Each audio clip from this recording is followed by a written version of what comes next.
नमस्कार दोस्तों, मेरा नाम सुदेश तोमर है, लेखक सुदेश तोमर। मैं जौनसार एक जनजातीय क्षेत्र है, वहाँ से रहने वाला हूँ। माननीय मुख्यमंत्री पुष्कर सिंह धामी जी द्वारा 9 उत्तराखंड गौरव दो 9 साहित्यकारों को उत्तराखंड गौरव सम्मान से नवाजा गया। पहले तो मेरा उन सभी को बधाई देता हूँ। लेकिन जिस तरीके से उत्तराखंड सरकार ने जौनसारी, गढ़वाली, कुमाऊनी को भाषा को संरक्षण करने के लिए यूनेस्को द्वारा फंड लिया जा रहा है और उन साहित्यकारों और इन 3 भाषाओं को उत्तराखंड में प्रोत्साहन दिया जा रहा है, बढ़ावा दिया जा रहा है। लेकिन जब कभी मौका मिलता है पुरस्कृत करने का, तो उसमें गढ़वाली और कुमाऊनी के साहित्यकार, लेखक या उन्हीं को ही पुरस्कृत करा जाता है। अभी मैं 20 जून को एक ट्रस्ट थी कलश करके देहरादून में, वहाँ पे भी हम गया था। तो वहाँ पे देखा कि उन्होंने जो भी जौनसार के भी क्षेत्र के रिप्रेजेंटेटिव हैं, उनके खुद कोई अस्तित्व नहीं है और उन्हीं को इनवाइट कराया गया। जबकि हमने अपना रिप्रेजेंटेटिव दिया तो भी उन्होंने उसको इग्नोर करा।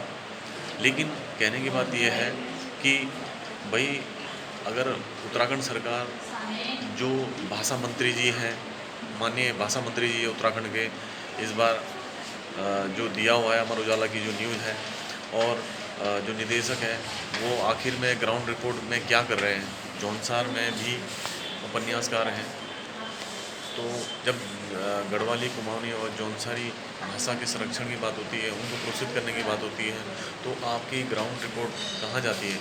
भाई, ये उत्तराखंड युवा देश है, युवा मुख्यमंत्री जी हैं, उनसे बहुत युवाओं को अपेक्षा है। लेकिन इस तरीके से आप अगर नहीं देखेंगे, या विभाग आपका क्या कर रहा है, ग्राउंड रिपोर्ट क्या है उनकी, किन लोगों को इन्विटेशन देना चाहिए, किन लोगों को रजिस्टर्ड करना चाहिए। जैसे राष्ट्रीय स्तर पे मैंने नेशनल अवार्ड के लिए भी पद्मश्री के लिए नॉमिनेशन डाला था 2022 के लिए, 2022-23। तो उस तरीके से क्यों नहीं करा जाता? ऐसे तिलू रोतेली में भी भ्रष्टाचार का अनियमितता ही पाई गई कि जो गैर रजिस्टर्ड, जिन्होंने काम नहीं करा, उनको भी उन्हें दे दिया गया। तो ये जो जिस संबंधित विभाग के जो मंत्री हैं, अभी साहित्य के क्षेत्र में दिया है 9 साहित्यकारों को उत्तराखंड गौरव सम्मान से लेके, तो मेरी ये गुजारिश है कि ग्राउंड रिपोर्ट में काम करा जाए। मैंने लेखक सुदेश तोमर के नाते मैं एक उपन्यासकार भी हूँ। मैंने 2 इंग्लिश में बुकें भी लिखी है, सैप पे, फैक्ट्री एक्ट पे, और एक डायट भी हिंदी में लिखी हुई है। 2 उपन्यास जौनसार पे, राग का भूत और परियों की दुनिया, amazon.in पे 5 बुकें अवेलेबल हैं। लेकिन कहने का मतलब ये है, ऐसे ही और उपन्यासकार हैं जौनसार में, जौनसार बाबू हैं, जिन्होंने औरों में लिखा और उसमें लिखा है। लेकिन मेरे द्वारा जो ये लिखे गया उपन्यास है, वो पहला है जौनसार बाबर में, जो जौनसार बाबर के इतिहास को प्रमोट कर रहा है। डिक्शनरी है उसमें, इनकी भाषा को, जौनसारी डिक्शनरी भी लाई है, ताकि भाषा को संरक्षण मिल सके और हमारी भाषा ज़्यादा टिकी रहे और पलायन भी रुका रहे, पर्यटन को भी बढ़ावा दिया जा रहा है। लेकिन जो आप ये वीडियो सुन रहे हैं, वो देख रहे हैं, ज़रूर इसमें कमेंट करें कि उत्तराखंड में क्या युवाओं के लिए सही पॉलिसियाँ बन रही है, सही जो प्रतिभा है उनको चिन्हित करा जाता है, उनका सर्वे होता है, किस किस क्षेत्र में किस किस प्रतिभा ने अपना वर्चस्व, अपना झंडा गाड़ा है, उत्तराखंड का झंडा गाड़ा है, फिर देश का झंडा गाड़ा है। तो उसमें अपनी ज़रूर राय दें। यह उत्तराखंड के गौरव सम्मान, उत्तराखंड के युवा प्रदेश है, 22 साल हुए हैं। लेकिन अगर ये अभी भी यहाँ सुधार नहीं हुआ है, लेकिन उत्तराखंड का सेंट्रल गवर्नमेंट का पैसा आता है, स्टेट गवर्नमेंट का पैसा आता है, लेकिन बिना सर्वे, बिना उसे जांच पड़ताल करे, जो भी कोई भी सरकार आती है, बस एक तरीके की बंदरगांठ चल देती है। जो भी क्षेत्र से, चाहे गढ़वाल, कुमाऊँ, जौनसार है, वो भी रिप्रेजेंटेटिव है, लेकिन उनके कोई भी एग्जिस्टेंस, कोई भी उन्हें अस्तित्व, कोई भी उनकी अगर डिग्री, कोई वो चीज़ें देखी जाए तो उसका वो कोई लेवल ही नहीं होता है। इसको भाषा मंत्री, जो भी अभी प्रेजेंट सरकार है उसमें भाषा मंत्री रखा है, निदेशक है, वो उनकी जिम्मेवारी होती है। ISPCS जो भी रखे हुए हैं, ये किस बात की सैलरी ले रहे हैं, किस बात का कार्य कर रहे हैं। हमने मेरे ब्लॉक प्रमुख प्रेजेंट में है, जो कालची के ब्लॉक प्रमुख है, उन्होंने मेरा नाम ही राज्य स्तर पुरस्कार के लिए दिया हुआ था 2021-22 में।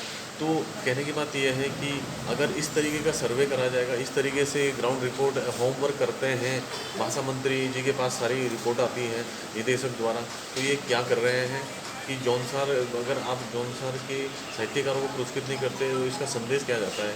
संदेश यही जाता है कि आप अपने अपने क्षेत्र को ही वो दे रहे हैं, प्रमुखता दे रहे हैं, जबकि आप जौनसारी गढ़वाली कुमाऊनियों को भाषा के संरक्षण में फंड भी लिया जा रहा है सेंट्रल गवर्नमेंट से, यूनेस्को से लिया जा रहा है। यूनेस्को ने बोला है कि क्या कहते हैं, जौनसारी गढ़वाली कुमाऊनी भाषाओं को ही संरक्षण दिया जाए, क्योंकि अन्य भाषाएं नहीं टिकेगी आने वाले समय में।